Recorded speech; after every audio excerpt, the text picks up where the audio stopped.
trying to book more sales calls from your email list, this is a strategy that's going to help you do it. Now, I was trying to come up with a cute alliteration, whatever, this is going to be fine instead.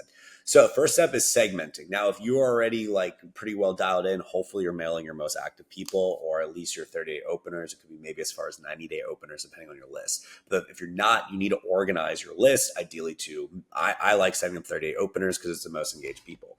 Now, this strategy is going to work really well for your broadcast emails, right? Mailing people that are on that broadcast list, they're out of your automations from your opt-ins or your VSL follow-up, whatever it is. So step number one, make sure your segmentations are in place. Number two, increase your sending volume. A lot of the clients that we work with, they like to send every other day. So it usually works out to be, like a Monday, Wednesday, Friday, maybe a weekend format, but it's usually like a Monday, Wednesday, Friday kind of format. It could be Tuesday, Thursday, Saturday. It doesn't matter, but it's about like every 4 to 8 hours they send out an email. So you're going to figure out whatever that normal cadence is, whatever your list is trained on. And then what you're going to do though, is now that you have your segmentation, this again, if you're following exactly what I'm saying, which you should be your 0 to 30-day opener. You're going to mail these people, right? You're going to mail these people 3 times a week with really good content, which we'll talk about here. And then what you're going to do is in your off days, so I'm going to give you this example of Tuesday, Thursday, you're going to mail your 0 to potentially 7 or 0 to 14, depending on the list size.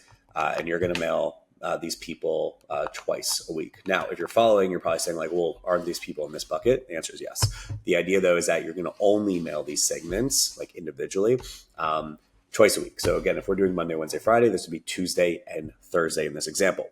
And then the reason for that is because what we're trying to do is we're trying to get our super engaged people more like really good information, build more relationship, and of course, get them ultimately to buy from us sooner. Because, it takes about 7 hours of information someone consumes to build that relationship. So we're just trying to accelerate the clock here.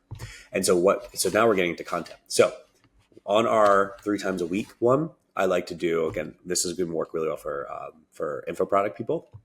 Stories, obviously, but like personal stories. So you want to talk about your past, all that stuff that they can relate to. Ideally, you have a really good organic presence as well. So then you're also sending to YouTube, and then which is always really good. So the idea is you're writing like high click driver emails because this is good for engagement. This is good for relationships. This is good for engagement because the higher click through rate you have, which you want to be getting over minimum 3%. Again, that's all subjective, right? Because the percent is calculated based on how many people you're emailing. But just like you need to understand what your benchmarks are, like what your current average is, and of course, like shoot to improve that. And then the last one, once a week you should be pitching them, right? Just like a simple pitch of like, hey, if you want your help, go ahead and click this link to book a call. So what are you doing on the in-between days? Well, what's really good here is reply emails. Okay. So like some really great examples for the replies are like, do you still need help with X, right? It's a famous 7-word email, really good subject lines like reply. Preview text is like, quick question for you. And it's like, hey, name, what question do you have about X? Reply. I'm setting aside some time to answer it. So that's a really good one. Other ones are like, simple as like, did you get this email? Please reply back yes. Again, that's not a good reply one. Or you're doing like super short clicking ones. So like this will be like more like longer stories. Try and get them to click. Here it could be like, hey, I just recorded this new training about X. Like, check it out. And the idea here is like, you're just trying to drive as much either replies or clicks as possible. Now, why is this really good? Well, again, replies are the best thing for the algorithm. The more replies they see that, people are engaging with you, they want to like basically promote you and like, I want to say promote you, like reward you by showing you in front of more people. So replies are always amazing. But good clicking is also a secondary thing that's really good. Of course, if you're driving them to good content and like, let's say in your YouTube video, you have like a link for them to book a call. It's another great way for them to book a call. But going back to the reply stuff, what's really good is like if you have setters or even closers on here or really well-trained VA, whatever you want it to be, what's really phenomenal about this instance is that you start conversations, right? So like, we send this out to our client. We were saying he has a trading offer. And it's like, what's your number one question about trading?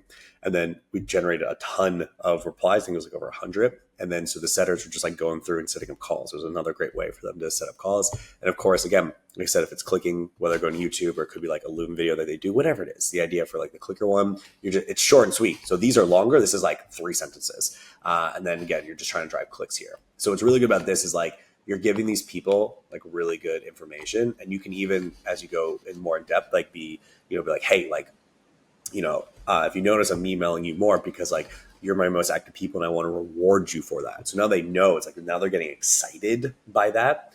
Because again, the right people want to hear from you often. The people that don't want to hear from you, they're going to get off your list. So what I love about debunking common email bullshit is that people are like, I don't want to email my list too often. I'm going to annoy them. You're only going to annoy them if your content's shit. If your content's really helping change their life, they want to hear from you. So here you're giving them really good like value, but here you're rewarding your VIPs in a way. So that's the reframe you need to do. And again, this is going to drive a lot of like replies and clicks, which is really nice. And then why is this really good? So overall, your open rates will increase because now what's happening is once you understand your benchmark opens and clicks, you'll start to see over time that more people that more people are going to do that. And what's really nice is that then you can open this up to like 0 to 30 and like 30 to 45.